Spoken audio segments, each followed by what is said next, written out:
newspapermen meet such interesting people. They know the lowdown, now it can be told. I'll tell you quite reliably off the record about some charming people I have known. For I meet politicians and grafters by the score, killers plain and fancy, it's really quite a bore. Oh, newspapermen meet such interesting people. They wallow in corruption, crime and gore. Ting-a-ling-ling, city desk, full the press, extra, extra, read all about it, it's a mess, meets the test. Oh, newspapermen meet such interesting people. It's wonderful to represent the press. The Media Project is underway, and it is a wonderful event here because we are back in the studio, folks. Welcome to a half-hour commentary and analysis on the media issues of the week. I'm Rex Smith with Alan Chartock, Rosemary Armao, Judy Patrick. We are the Media Project, and we are here in WAMC studios. Alan, thank you for bringing us back here. It's wonderful to be here in your fine abode. What? What? Alan and our producer, Dave Gustina, are sitting here sipping their coffees. It's just like the old days, and we're very happy to be here. Rosemary, you doing okay there? I'm doing okay. It's wonderful to see you in person. Judy, you're looking like you're tan-rested and ready. I am ready. And you know what it's nice to see is people's facial expressions. I know the audience can't see them, but I can enjoy them. So there's that. Well, there might be a little less interruption because, we'll be able to tell when somebody's taking a breath and about to say something. Exactly. I'm the worst offender. I'm the worst offender. So yeah, I'm glad to be watching faces. Judy can reach over and slug you if you get up line here. I'm still talking. Big news of recent days. We will just lead off with a business story, which is Tribune. Alden Capital, a hedge fund, has become the second largest owner of newspapers. The largest is Gannett, which now has 600 papers or so since it took over whoever it was, Gatehouse Media.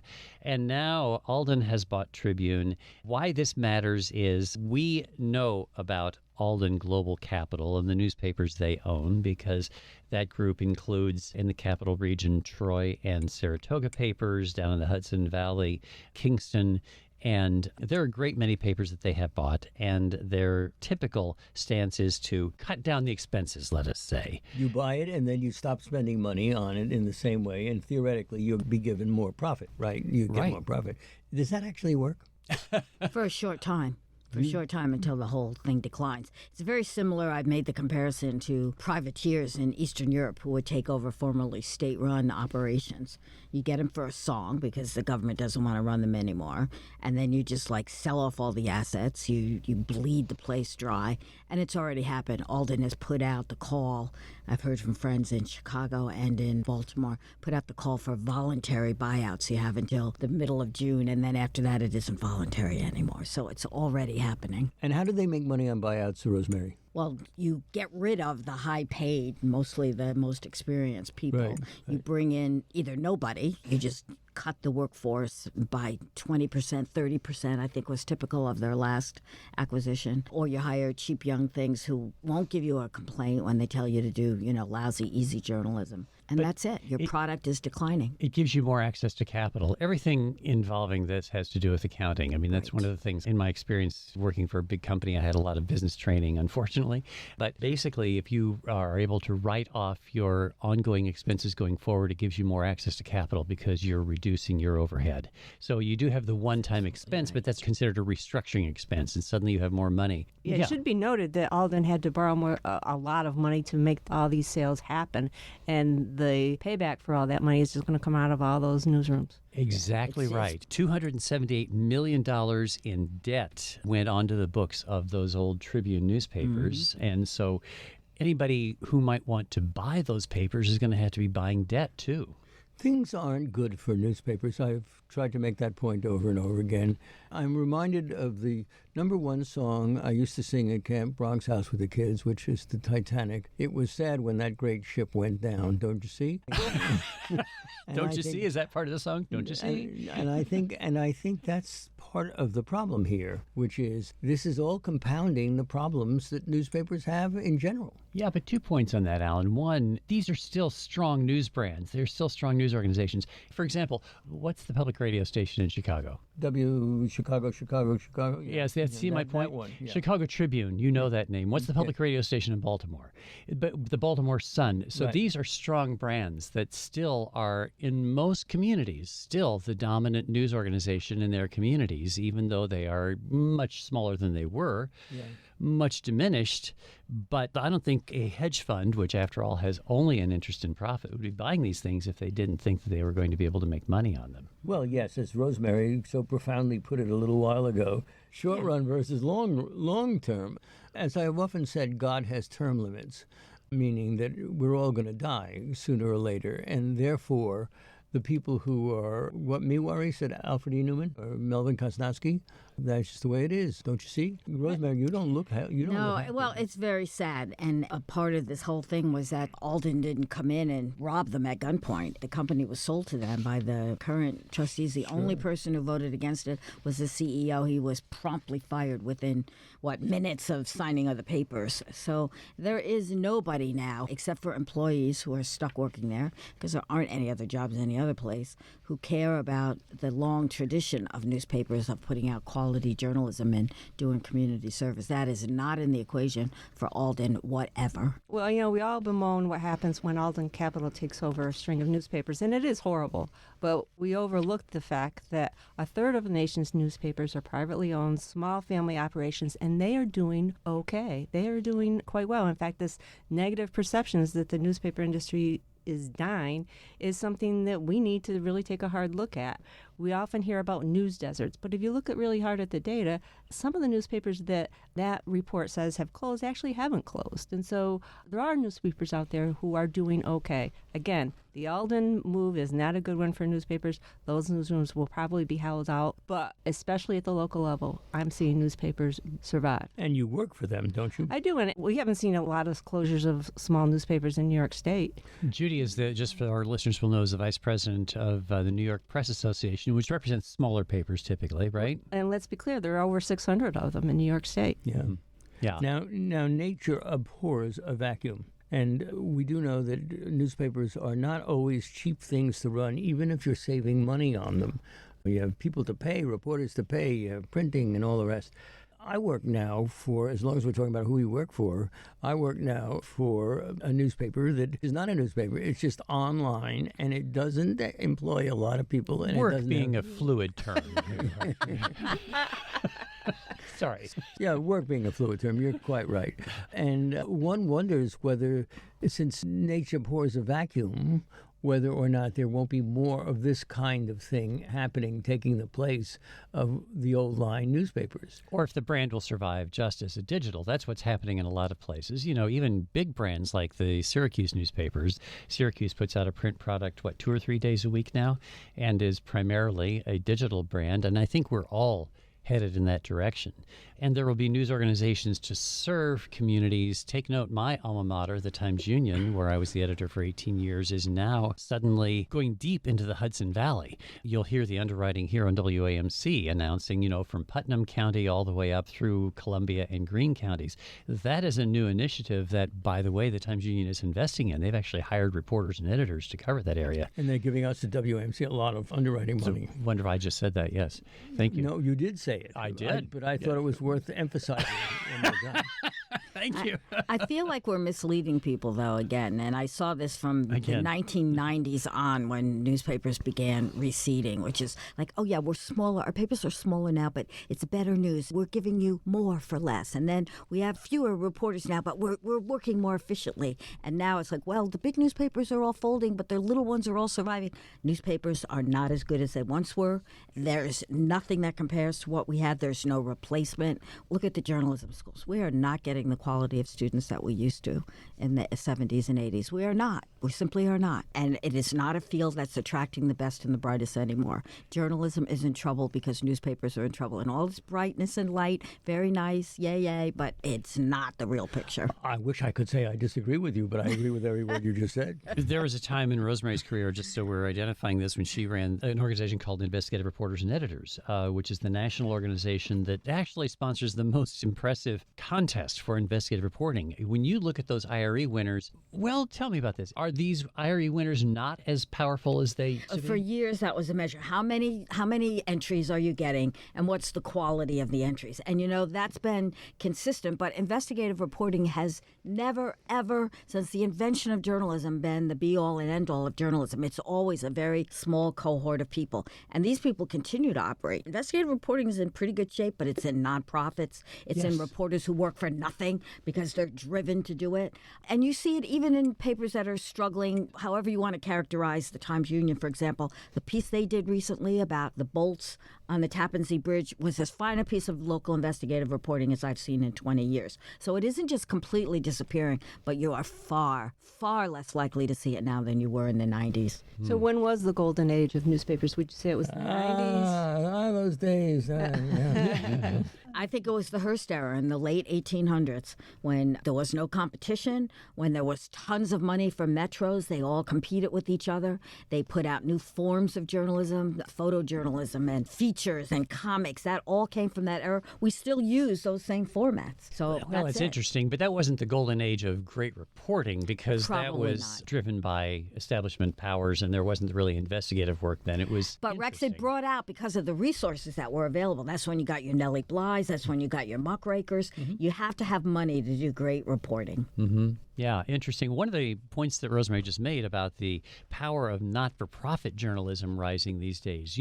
Full disclosure, I'm on the board of the Adirondack Explorer, this wonderful magazine that is a not-for-profit based in the Adirondacks, which is doing investigative reporting about, especially like these great stories about road salt, about water, about natural resources, and that is funded by donors and foundations and subscriptions. Actually, they're gaining subscriptions, but that is kind of an interesting model. The not-for-profit newsrooms around the country are really picking up some of the slack that the for-profits are falling down on. Well, that certainly is true at public radio. I don't understand what's going on at every public radio station, but at this one, we are having fund drives like we never thought were possible. I mean, the people money value. that's coming in is extraordinary. We're talking about $100,000 a day when we used to wait for 2 weeks to have $100,000, same amount of money that we're doing in a day now. And that's because people, as you say, Rosemary, are valuing what they're getting. Yeah.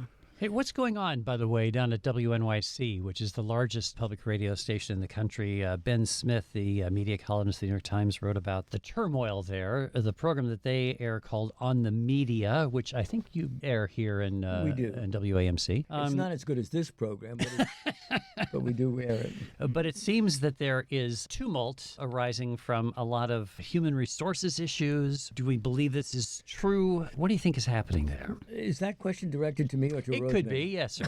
It would be just fine. Here's Sexism or bullying? What do I know about that? Well, the truth of the matter is that WNYC has always been the number one public radio station in America when it comes to being judged by the amount of resources that are spent. The CEO there was paid a great deal of money, something that would be impossible around here. And yet, one wonders what's behind the Ben Smith piece. I mean, it was a kill piece, let's face it. It really reflected very badly on WNYC. Well, maybe it was accurate, and there are just some tough things. No, that's true. Oh, yeah, yeah. That's true. I've never been a big fan, to be honest with you, but maybe it was accurate. But then when you see the New York Times saying that, I don't know whether it was tongue-in-cheek or not, but maybe somebody else here caught it, saying that WNYC in New York City wanted to be the voice of record. Yes, that's a new statement. The new editor-in-chief, Audrey Cooper, who, again, disclosure, is a friend of mine. Everybody's a friend of you. She used to be the editor-in-chief of the San Francisco Chronicle. Right. And was brought in, and one of the controversies is they wanted a person with experience in radio, that is the employees wanted, experience in radio, somebody who knew New York City, and somebody who was a person of color, and Audrey is none of those.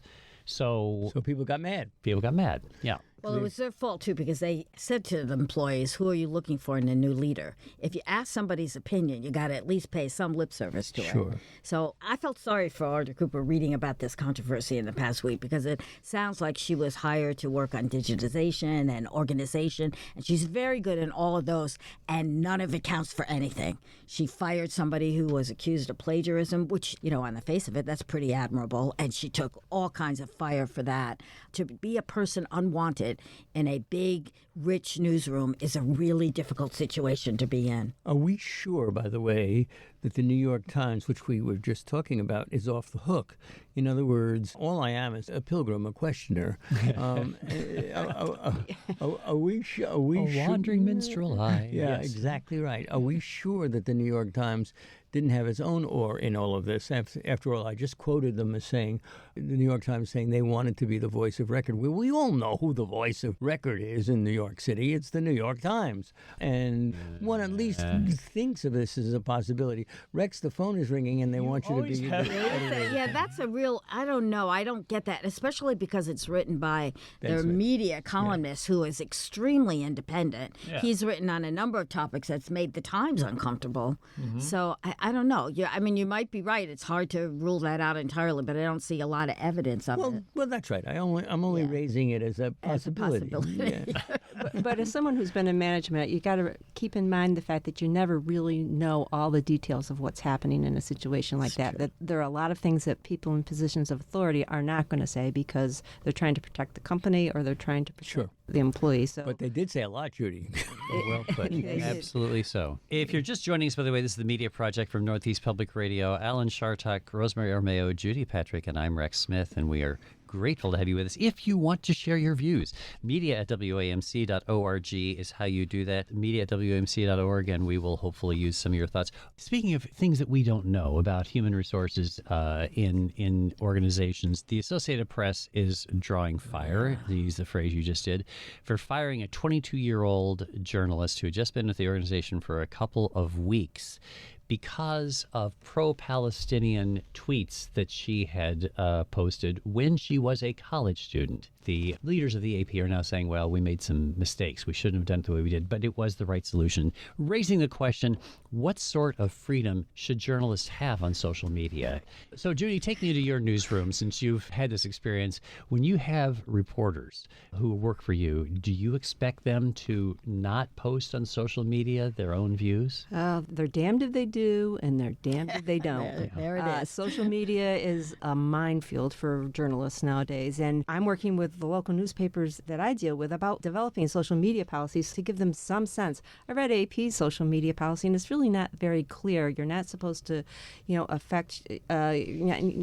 You're not supposed to express strong opinions. But to be honest, if you're going to get any traction on social media, you have to have a little bit of an edge, and then with an edge comes an opinion. So. More seasoned journalists tend to be more careful in their tweets, and they tend to be more boring. If you want to attract followers and do something on social media, you've got to have an edge. Not that I have any experience in this at all.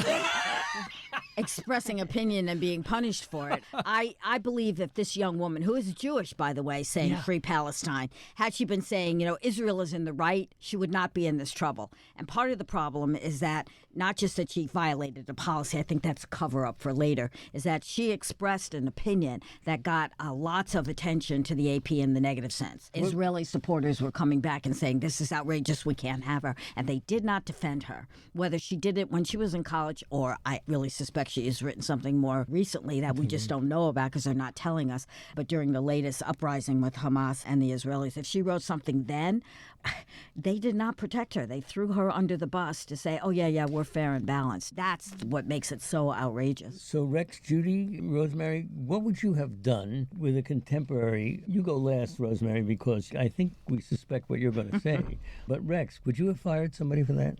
No. For one thing, this is all purely hypothetical. Again, as Judy pointed out, we don't know all the details. We don't know what kinds of things go on. But a new employee who's been there for 2 weeks, I never fired anybody on a first offense, I don't think. You really give people warnings. You talk about what they've done, especially a young person, especially for something before that.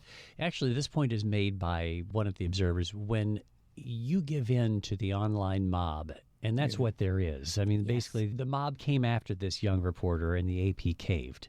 And when you give in to that, you're going to get hit from the other side. It may not have been a mob. It may have been one letter. Who knows, what they succumbed to. Judy, how are you going to answer No, that? I would not have hired. I mean, I don't know all the details. And they're not telling us what tweet or what series of tweet or what social media post led to this at all. But it's true. The right wing does come after AP quite a bit. When I was in an editor's chair and used AP, I got regular calls from right wing people against AP. And this isn't the first time AP's been attacked, and it won't be the last. And this just encourages it. Rosemary? Yeah, I would not have fired her. I have fired people for one offense, a first offense, but not this one. The AP wants its people known. They want a voice out there because that brings them authority and recognition. But yet, when she does do that, she's punished for it anyway. Damned if you do, damned if you don't. You have they're it truly right. sorry, are they going to rehire her? I'm not hearing anything about that. And you guys have a series of policies that you lay out in a handbook, for example, that says what's appropriate and what's not. That's the other question. We do here at WAMC. Yeah, I was not as good on handbook policies as I should have been during my years as editor. And I think that lack of clarity is problematic for people. I think you do need to have, especially in this social media powerful era, you need to help people understand what is right and what is not. But it is an awfully awkward situation, and here's another thing that this speaks to, and that is the news organizations standing behind their staff. As editors, I think an editor or anybody who runs a newsroom has three responsibilities: to the staff that you lead, to the enterprise you serve, and to the community that you're serving. You're not supposed to waste money. You're supposed to support the enterprise. You're supposed to do your journalism for the good of the community, but you also have responsibility to your staff. But when you don't stand behind your staff when they make a mistake, say, it isn't that you say to the community, well, this story was right, I don't care if it was wrong.